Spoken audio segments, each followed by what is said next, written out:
Hey everyone, how's it going? So, what am I working on now? Well, I got the Honda Accord. Figured out what the problem is. Yes, it had a code for the crank sensor. That's not the actual problem. Could the crank sensor code have been induced by this particular issue? It's possible. I don't know. The battery's no good. The battery's not all that old. It's from '06 of 21. It's got a date right on it. Now, what I'm going to do is I'm going to clean off the top of it. It's got a little bit of corrosion on it. Now, yes, you can go to a parts store, your AutoZones, your Advanced Autos, whatever, and you can have them change it. O'Reilly's, Napa, whatever. Most of those places will change your battery for you if it's an accessible battery, like this one is. However, I know some of you like to do this stuff at home, and you do it yourself, and I get that. But some of you may not know how to do it. It's really not that bad. Let me show you. So first off, here is the battery.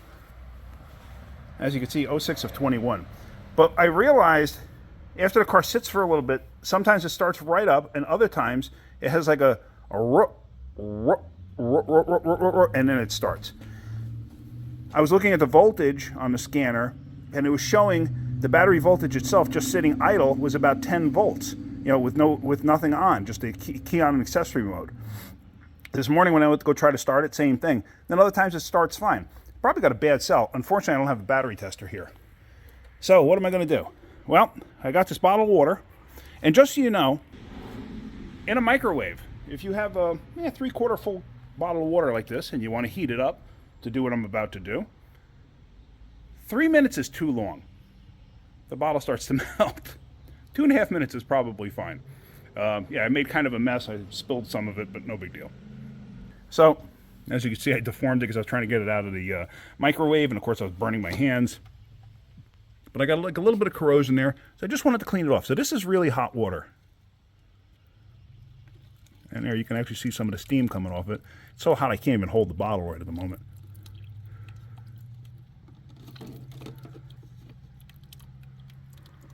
And that'll wash off any acid that's on there. That's all. No big deal. No big deal.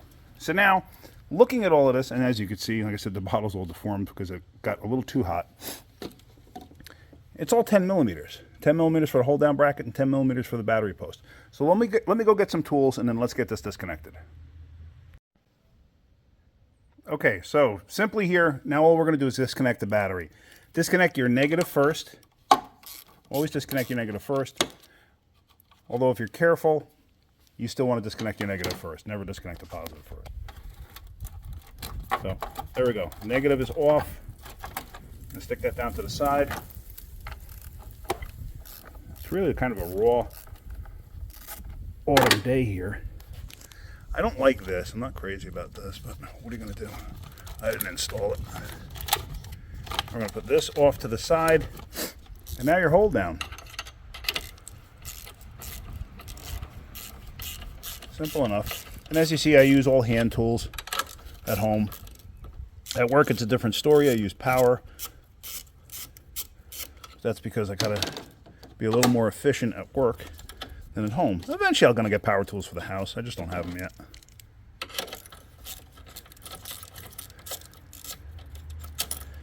Now, the battery hold down has a J hook that grabs a hole or a slot or something at the bottom.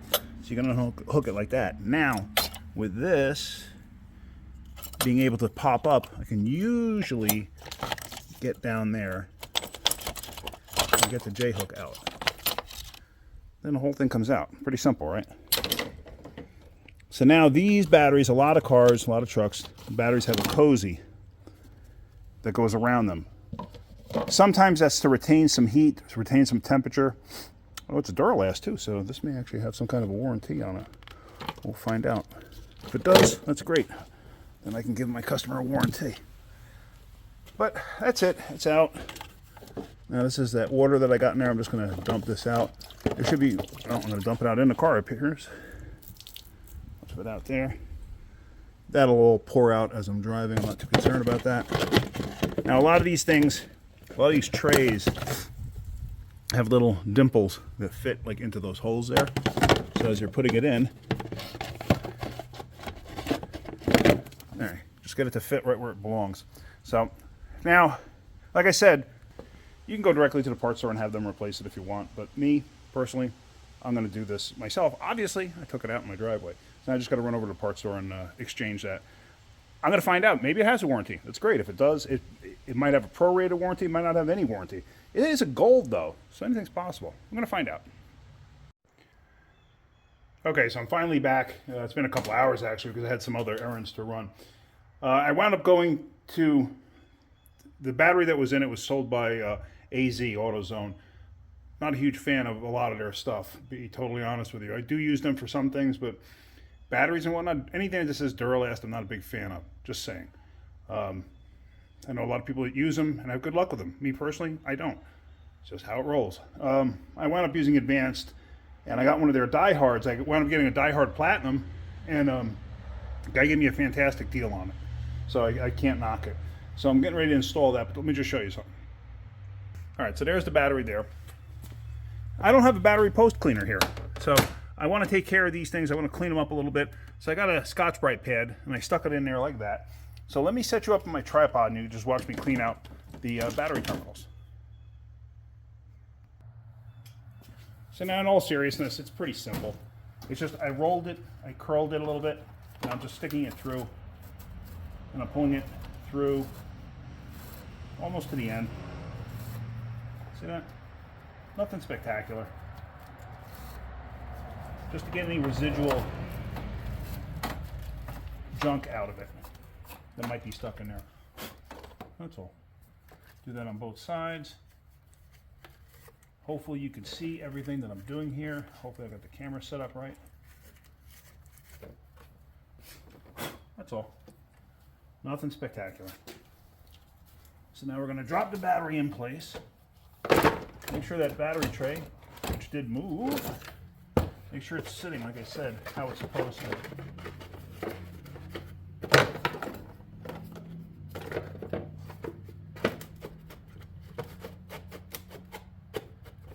Doesn't how it's supposed to. Like that. There, that's how it's supposed to sit. Okay. All right, so now we're going to install positive first. Actually, we're going to put the hold down bracket in place.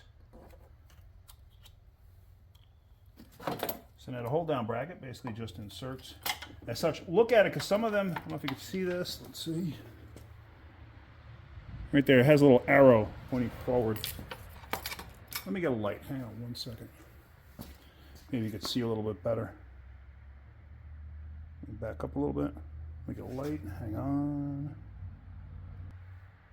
I don't know if that helped at all, but it's an aluminum hood, so I'm kind of limited on where I can put the magnetic light. So, but anyway, if you have an arrow on the bracket, that arrow faces forward.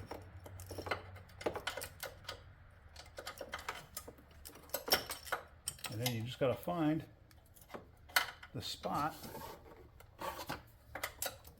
where the terminal goes. This might be a slightly different height, so you might have to loosen it up. Even though batteries have a certain group number, the group number is basically the sizing of the battery itself. And even though they're all in the same group, sometimes you can have a battery that's slightly taller than the next one, slightly wider than the next one. It does happen. All right. So we're just going to tighten this up.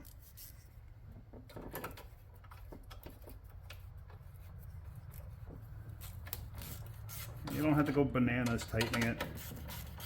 Just get it to where the battery's snug.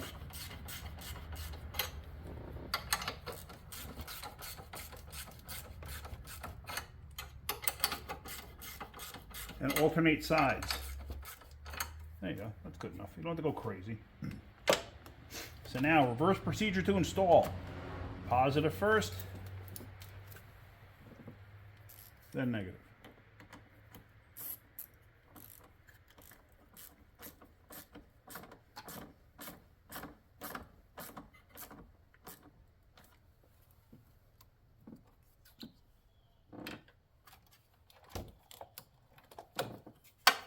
Now also, whenever you're doing something like this, always take the key out.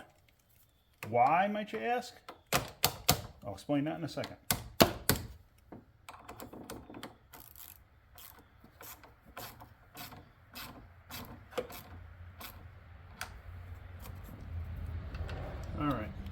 So that's all set. Guess what I forgot? I forgot the cozy. Let's take it all back apart again. See that? I told you I'd make mistakes. I'll be the first to admit it.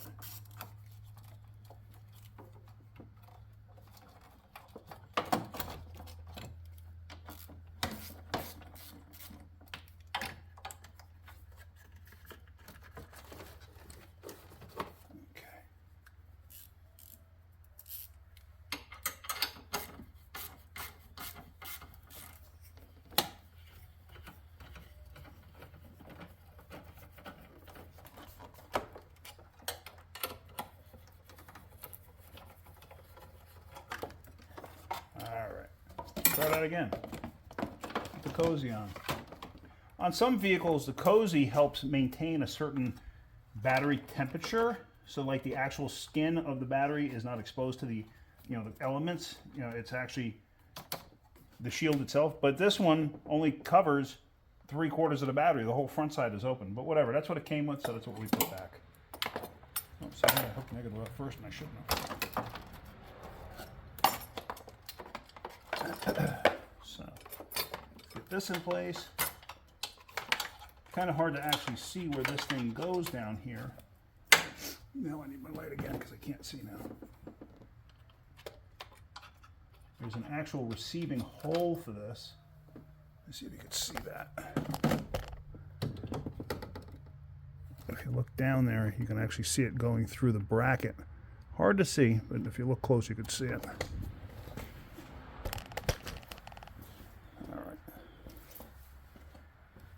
And then the front one too goes through a similar hole on the front side. The hole on the front side is down low.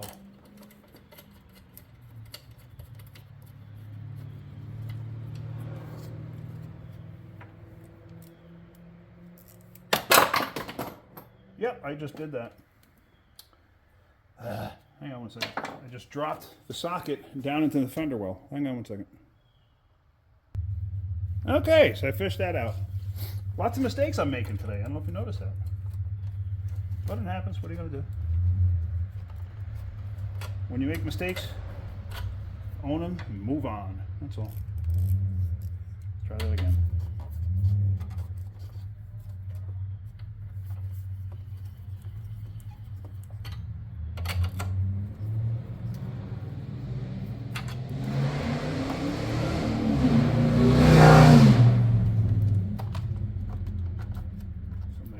Roaring up the street. Like I said, we get people that actually street race on our street here.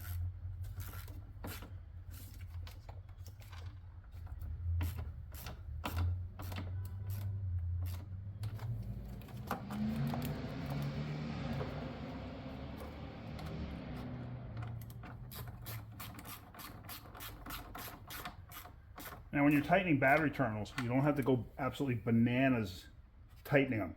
Once they're tight and they stop moving, stop, because you can actually spread out the end and then it'll never clamp correctly.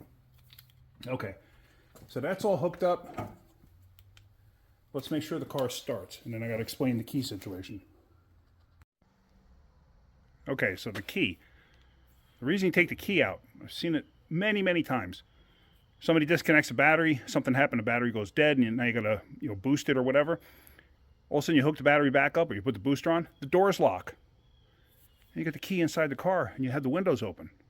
Now what? Now it just creates a big debacle. So that's why I always tell people, take the key out, stick it in the door, stick it in your toolbox. Roll the windows down, something along those lines. I always, if I have a car in the shop, I always roll the windows down, always. Never leave the keys in it because you never know. Okay.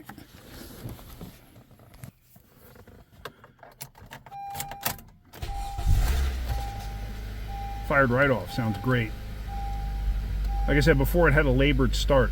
Wouldn't do it all the time, just every once in a while. Yeah, perfect. So I am good with that. Now, I did have them test the battery when I got to the store, and it did have a dead cell. So it's weird because it would crank as if it had a dead battery, and all of a sudden it would slowly start going faster and faster and faster and faster and faster and faster. and all of a sudden go. My dad had a Dodge Ram 250 van. The original Mopar battery lasted 10 years. When it finally went bad on him, it would do that. He'd go out to start it, and it would be like click, click, click, click, click, click, click, click, roar, roar. And then he'd keep trying it, and eventually it would just start going a little bit faster, and then it would finally start. And I come to his house one day, and he's starting it like that, and I'm like, what's the matter? How long has it been doing that? He goes, oh, it's been doing that for a while. I go, put a battery in it. And he was like, why? It always starts. I was like, oh my gosh. I said, you're putting a super huge load on the starter, on the wiring, everything else. I said, you're going to wind up burning something up on it because of, the extreme high amperage going through the system when you're doing that.